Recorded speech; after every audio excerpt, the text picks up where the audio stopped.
الله ربي والإسلام ديني ومحمدا رسول الله. Baik, kita lanjutkan pertanyaan yang kedua. Kita minta kepada Bapak Agus S dari Jateng. Nah, jadi sebelum Bapak bertanya, sedikit saya informasikan, nanti yang bertanya mohon sebutkan asalnya. Jadi kami di sini pun pengen tahu, entah dari Kalimantan atau dari Sulawesi dan lain sebagainya. Silakan kepada Bapak Agus untuk bertanya. Silakan Pak. Assalamualaikum warahmatullahi wabarakatuh, Ustaz. Waalaikumsalam warahmatullahi wabarakatuh. Baik, kami saat ini sedang berada di Mekah, Ustaz. Mohon doa dan restunya sedang melaksanakan ibadah haji, insya Allah. Kami dari Mekah. Amin ya Allah. Pertanyaan yang pertama, Ustaz. Karena ini dibatasi pertanyaannya sehingga kami meringkas jadi dua. Ini pertanyaan tundaan ketika periode 11, Ustaz.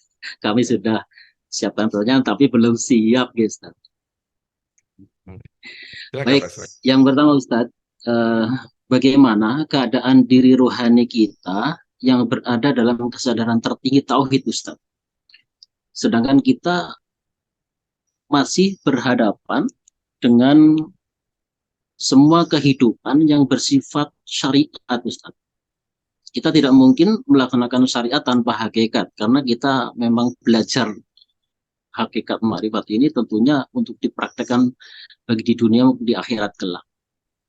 Kemudian ketika kita menghadapi situasi perubahan kondisi, kadang situasi kita berada dalam situasi syariat, kadang kita ada dalam situasi makrifat.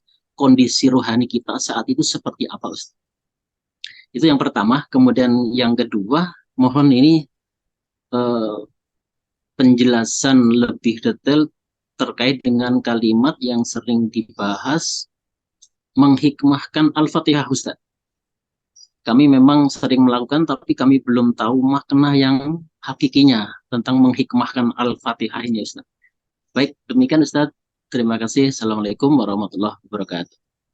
Ya Bapak Ibu, Alhamdulillah Ustaz mencoba untuk memahami sebuah pertanyaan dari Bapak. Nanti bisa ditanyakan kembali karena Ustaz kurang paham kemana arah sebuah pertanyaan yang Bapak sampaikan tentang kondisi rohani. Kalau Ustadz mengambil sebuah kesimpulan dari pertanyaan Bapak, kalau tidak salah Ustadz dalam hal mencernanya atau nanti diluruskan bahasanya, ketika kita sudah memahami bahwa diri kita ini sudah bertubuhkan Muhammad, maka orang yang sudah bertubuhkan Muhammad dirinya zahir dan batin, maka situasi rohaninya, situasi batinnya tentu selalu menjadi rahmatan lil alamin dan rahmatan fil alamin. Maknanya semakin kenal dia tentang situasi dan kondisi rohaninya, maka semakin sempurnalah syariat yang dia lakukan. Bukankah Rasulullah itu ketika beliau sudah memahami akan kondisi rohaninya sebagai seorang nabi dan rasul, maka beliau pun menjadi contoh dan uswah bagi umat ini. Maka dikatakan oleh Allah, laqad kana lakum fi rasulillahi uswatun hasanah. Bahwa pada diri Rasulullah itu terdapat contoh dan suri teladan yang terbaik liman kana yarjullaha wal yawmal akhir. Bagi orang-orang yang ingin berliqa, orang-orang yang ingin bermusyahadah dengan Allahnya.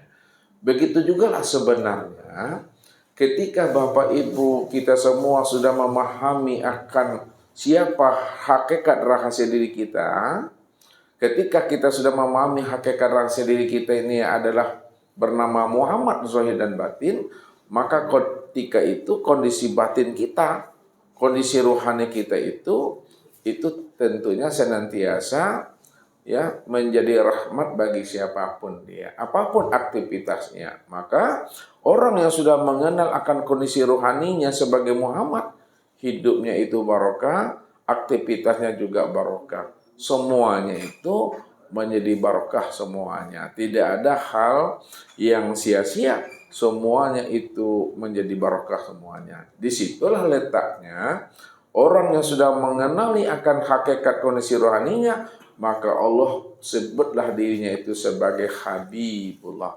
Jadi Habibullah itu dalam bahasa hakikat itu adalah orang yang telah mengenal kondisi ruhani dan batinnya itu adalah Muhammad. Disitulah dia dikatakan oleh Allah sebagai kekasihnya Allah itu. Nah, kalau kita sudah dikatakan oleh Allah sebagai kekasihnya, karena kita ini sudah memahami dan mengenal siapa diri kita, maka ini yang Ustaz katakan, wa huwa ma'akum aina ma kuntum. Dianya Allah itu selalu beserta kekasihnya. Jadi di mana ada kekasihnya, di situ ada aku. Maknanya di mana ada kamu, di situ adanya aku, kata Allah. Jadi Allah dengan Muhammad itu selalu disandingkan dia. Di mana ada Allah, di situ ada Muhammad. Di mana disebut nama Muhammad, disebut nama Allah di situ. Inilah orang yang berbuat tadi itu benar-benar dia berbuat atas nama kekasihnya lagi. Itu adalah Allah yang sebenar-benarnya.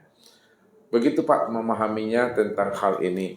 Kalau Ustadz tangkap bahasanya, tapi Ustadz kurang mic-nya kurang menangkap Ustadz. Coba diperjelas lagi Pak, kalau memang kesana arahnya. Karena Ustadz tak menangkap bahasa kondisi rohani yang Bapak maksudkan, yang bagaimana maksudnya ini.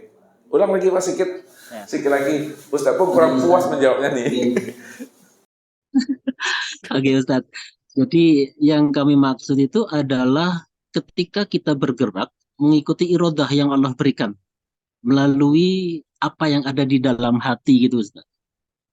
Kita bergerak mengikuti Irodah kita. Jadi Betul Ustaz. Ya, situasi irodah ini seperti apa yang kita gunakan sebagai bimbingan langsung dari Allah. oh gitu maksudnya. Oke Ustaz. Maaf.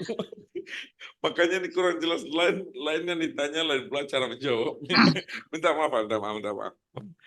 Jadi Siap gini. Ustaz. Ya. Ketika kita sudah mampu memahami rahasia diri kita tadi, ya, sebagai Muhammad, dan Muhammad itu adalah kekasihnya Allah, maka ketika itulah diri kita itu mesti mengikut kehendak dan maunya Allah. Ya. Allah katakan begini, wa ma tasyauna ila ayyasha Allah. Dan tidaklah kamu berkehendak melainkan kamu itu benar-benar berbuat dan berkehendak itu sesuai dengan perbuatan dan kehendaknya aku, kata Allah. Jadi sebagai seorang kekasih tentu dia mengikuti yang dikasihnya tadi, karena Allah itu maha tahu, Allah itu maha mengerti, maka ikutilah kehendak dan maunya Allah yang maha tahu dan maha mengerti itu. Lalu bagaimana cara mengikuti kehendak dan maunya Allah itu? Nah, kita lihat apa yang menjadi kehendak Bapak Ibu, itulah nyatanya kehendaknya Allah. Apa yang menjadi maunya Bapak Ibu, itulah sebenarnya maunya Allah itu. Kenapa apa yang menjadi kehendak dan maunya Bapak Ibu, itulah nyatanya kehendak dan maunya Allah? Karena diri Bapak Ibu inilah kesempurnaan untuk memandang nyatanya kehendak dan maunya Allah. Karena diri Bapak Ibu itulah yang disebut wujudullah, itu yang sebenar-benarnya. Namun itu baru kita bisa pahami pada saat kesadaran diri kita telah benar-benar hapus. Kalaulah kesadaran diri kita telah benar-benar hapus, kita tiada wujud, kita tiada bersifat. Ketika kita dah paham kita tiada wujud dan tiada bersifat, maka ketika itulah kesadaran Tuhanlah yang betul-betul nyata pada diri ini senyata-nyatanya. Disitulah Allah lah yang wujud, Allah lah yang bersifat. Kalau Allah yang wujud dan Allah yang bersifat, maka apa yang dikehendaki oleh insan, apa yang dikehendaki oleh Muhammad, apa yang dikehendaki oleh kekasihnya, itu sebenarnya nyatanya kehendak Allah itu sebenar-benarnya. Disitulah dikatakan oleh Allah, yadullah fawqa aydihim. Tangan Allah itu di atas tangan hambanya. Tangan Allah itu di atas kekasihnya. Ya, jadi secara hakikat masuk ke dalam bahwa dirimu itu adalah zohirnya aku. Dirimu itu zohirnya aku. Sedangkan aku ini batin daripada dirimu. Atau diputar bahasanya, Zohirnya aku nyata pada dirimu, batinnya kamu nyata pada aku. Padahal aku dengan dirimu, dirimu dengan aku, esa juga di sana. Jadi kembalikan lagi kepada hukum syariatnya. Nah, turun kita ke hukum syariat. Ketika sudah betul-betul nyata fiilnya Allah berlaku pada diri insan yang disebut namanya Muhammad. Muhammad itu nyatanya wujudnya Allah. Sempurnakan syariat di situ kembali. Makanya Allah katakan, "Summa ja'alnaka ala syariatin minal amri fattabi'ha wa la tattabi' ahwa alladzina la ya'lamun." Artinya, sesungguhnya para nabi dan para rasul itu, para kekasihnya itu, mereka itu berjalan di atas syariatnya Allah, berdasarkan hidayah dan petunjuknya Allah.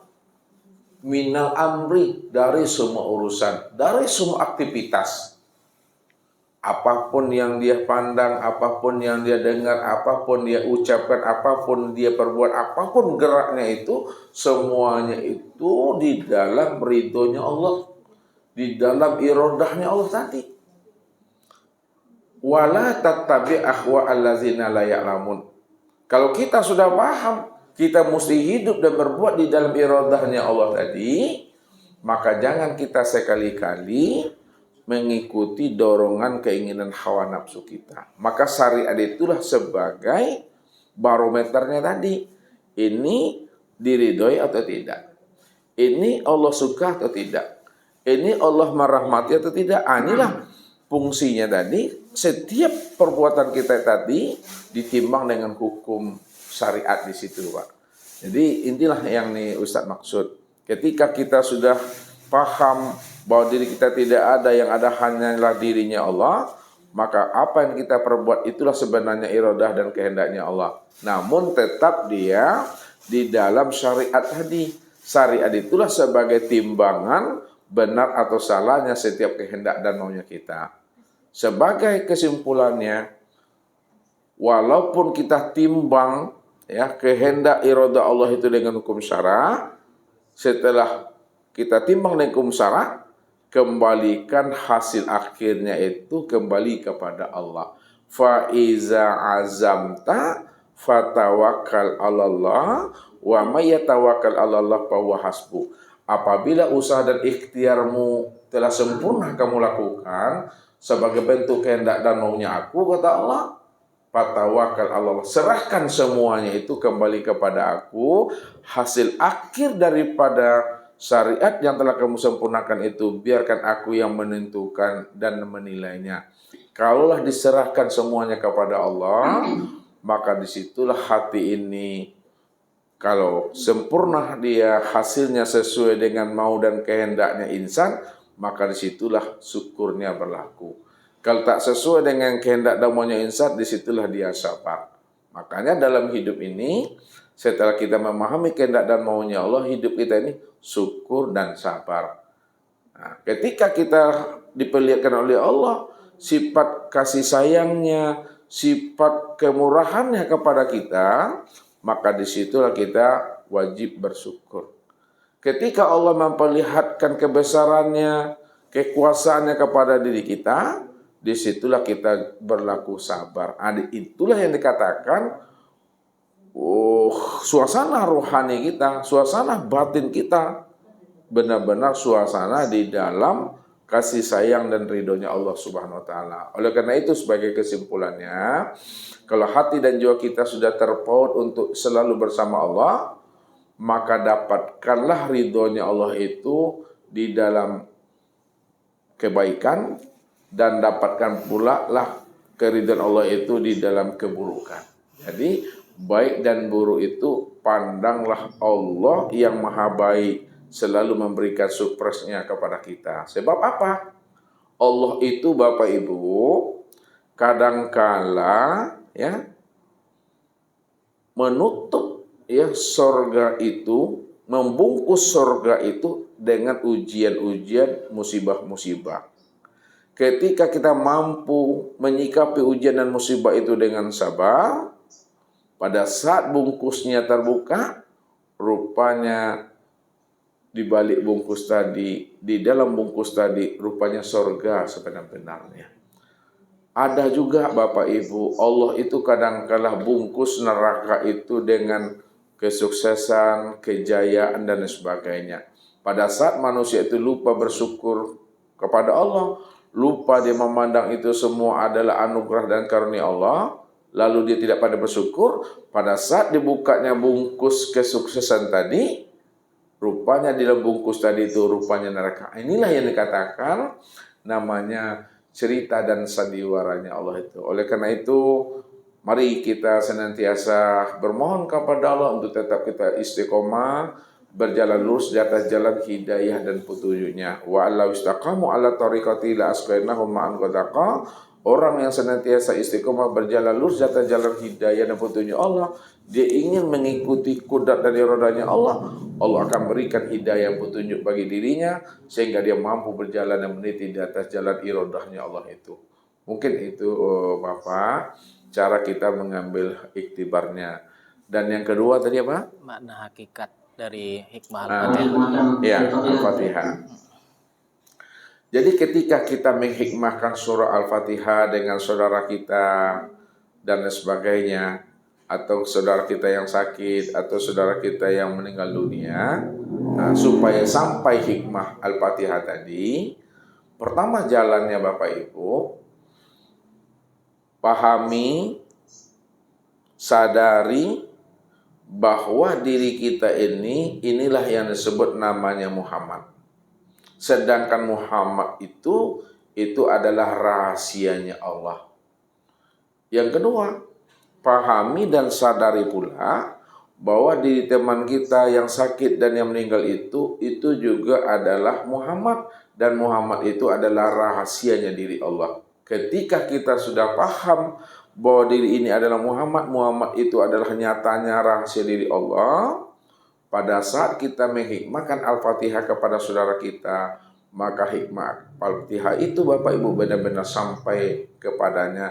Dia merasakan hikmah Al-Fatihah itu pada dirinya. Jadi begitulah caranya kita menghikmahkan Al-Fatihah itu yang sebenarnya. Namun rahasia Al-Fatihah itu tiada lain adalah sesungguhnya Al-Fatihah itu yang disebut namanya rahasia daripada alam atau rahasia daripada diri kita ini. Maksudnya apa? Zikir alam itu sebenarnya itulah Al-Fatihah. Itu yang dikatakan 7 ayat yang berulang-ulang atau sab'ul masani namanya. Jadi ketika kita dah terbuka rahasia 7 ayat yang berulang-ulang atau sab'ul masani yang disebut namanya Al-Fatihah, maka itu kita hikmahkan, insya Allah dia akan membawakan keberkahan, membawakan kedamaian dia, Bapak Ibu semuanya. Mungkin gitu Bapak Ibu cara menghikmahkan surah Al-Fatihahnya. Ya, baik Ustadz, mendesak satu poin Ustadz. Boleh. Terkait ketika kita mencapai tingkat kesadaran tauhid, apakah Allah menjawab secara ruhani Ustadz? Iya. Ketika kita sudah sampai pada kesadaran tauhid, Allah akan langsung beri jawaban. Karena antara kita dengan Allah itu tidak ada tabir dan pembatasnya. Bukankah Nabi mengatakan rahasia kita dengan Allah itu betul-betul amatlah sangat dekat, tidak ada penghalangnya. Sampai-sampai Nabi mengungkapkan, ma minkum min ahadin illa sayukallimuhu rabbuhu laisa bainahu wa baina turjuman wala hijaban yahjubuhu. Tidaklah salah seorang di antara kamu melainkan dia mampu berdialog, bercakap-cakap dengan Rabb-nya dengan tidak ada pakai penterjemah, tidak ada pula dinding yang menghijab dirinya untuk berkomunikasi dengan Allah. Begitulah rapatnya, dekatnya diri kita itu selalu bersama Allah. Kenapa? Rahasia aku ada pada dirimu, rahasia dirimu juga ada pada aku. Akulah sebenarnya yang menjadi rahasia dirimu. Jadi kalau kita sudah mengenal akan rahasia diri kita ini tiada lain adalah Allah itu sendiri, maka disitulah kita berdialog dengan Allah dengan rasa kesadaran yang ada pada diri insan tadi. Itu yang disebut namanya kita bertawajuh dengan dirinya. Bapak boleh melatihnya nanti di sana. Di Makkah itu cara berkomunikasi. Jadi cara berkomunikasi ini yang Ustaz ajarkan. Bapak baca istighfar 3 kali. Astagfirullahaladzim. Setelah 3 kali baca, baru baca nyatakan Allah. La ilaha illallah. Tidak ada yang nyata dan wujud pada kulit, daging, urat, tulang, limpa, hati, jantung, rabu, empedu, penguru, dan sir, hanya Engkau ya Allah. Setelah itu Bapak baca la haula wala quwata illa billah. Ya, setelah kita baca la haula wala quwata illa billah sekali, baru Bapak seru Allah itu yang menjadi rahasia diri kita sendiri. Wahai Allah yang menjadi rahasia diriku. Ketika Bapak telah bacakan itu, baru Bapak tanyakan kepada Allah. Ya Allah, apa yang mesti aku perbuat ya Allah hari ini ya Allah. Untuk kebaikan umat ini, bagaimana umat ini mengenal akan dirimu ya Allah. Nanti dibuka Allah kalam-kalam itu sama Bapak. Latih itu. Jadi setiap mau bertanya, sehabis Bapak berzikir, sehabis Bapak berdoa tadi, latih tawajuh itu. Kalau Bapak sudah melatihnya dengan baik, dengan bagus, ya, dengan ikhlas, betul-betul roja dan harap di situ, nanti ketika Bapak berjalan tanpa pacar kaifiat, dia akan berdialog dengan sendirinya tuh. Ngomong aja dalam hati dia ngomong sendiri. Jadi kalau pakai kaifiat itu, Maaf Ustadz, setelah kami dulu belajar di Rembang, setelah kami mencobanya, ternyata banyak hal-hal di luar jangkauan pemikiran yang membuat saya takut Ustadz. Apa tuh Pak? Jadi ya takut itu tadi Ustadz yang Ustadz sampaikan. Ketika kami diberi pengetahuan tentang sebuah rahasia, tiba-tiba kami merasa takut. Bagaimana Ustadz? Bapak mestinya tidak Tawajuh itu jawabannya iya Ustadz. Gimana untuk meyakinkan diri kalau betul itu seperti itu Ustadz. Jadi kami terus terang merasa takut. Mohon pencerahannya Ustadz. Ya, inilah gunanya kita mesti pakai pembimbing. Segala sesuatu hal jawaban hasil daripada tawajuh itu, kalau Bapak Ibu tidak mampu mengambil hikmah dan iktibar di balik pertanyaan itu dan di balik jawaban yang Allah beri, tanyakan kepada Ustadz, tanyakan kepada mursyidnya supaya kita tidak bimbang dan tidak ragu. Sebab kalau kita bimbang dan ragu, nanti di situ maknanya kita menolak atau mengingkari kalam batin itu yang sebenarnya. Padahal ketika itu Allah sedang membimbing kita. Begitulah caranya Allah membimbing kita tadi. Kenapa? Kalau Allah sudah mengangkat kita, menjadikan kita ini sebagai kekasihnya, maka Allah akan selalu membimbing kita itu dengan kalam-kalamnya. Inilah yang Allah katakan, wastona'tuka li nafsi wa anakhtartuka fastami' lima yuha. Aku pilih dirimu tempat bagiku, maka dengarkanlah kalam-kalam aku, ya, ilham yang akan aku berikan ke dalam dirimu.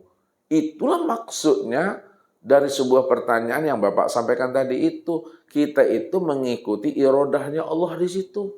Ke sini kata Allah, jangan lakukan kata Allah. Itulah sebenarnya irodah Allah yang sebenar-benarnya.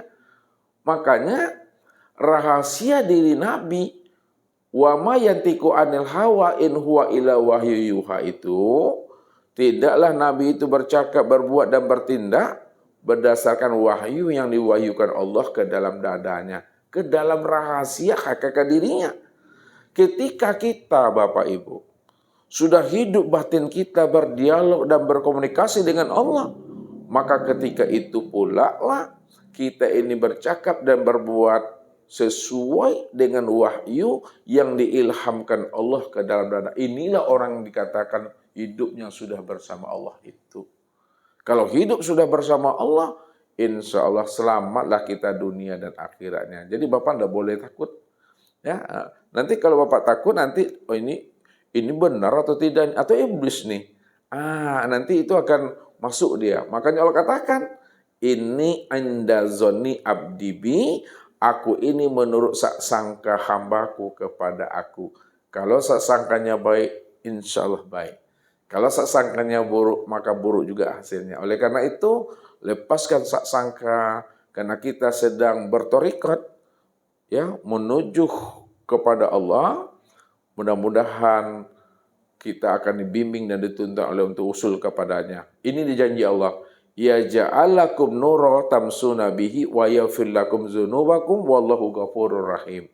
Apabila kamu sudah mendapatkan nur, kamu sudah mendapatkan hidayah dan petunjuk aku, tamsuna bihi, berjalanlah kamu di dalam petunjuk itu. Siapa yang berjalan di atas petunjuk aku, kata Allah, wa yaghfir lakum dzunubakum, Allah akan ampunkan dosa-dosa dan kesalahan kita ini sampai habisnya usia umur kita ini.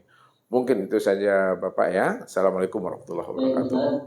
الله ربي والإسلام ديني ومحمدا رسول الله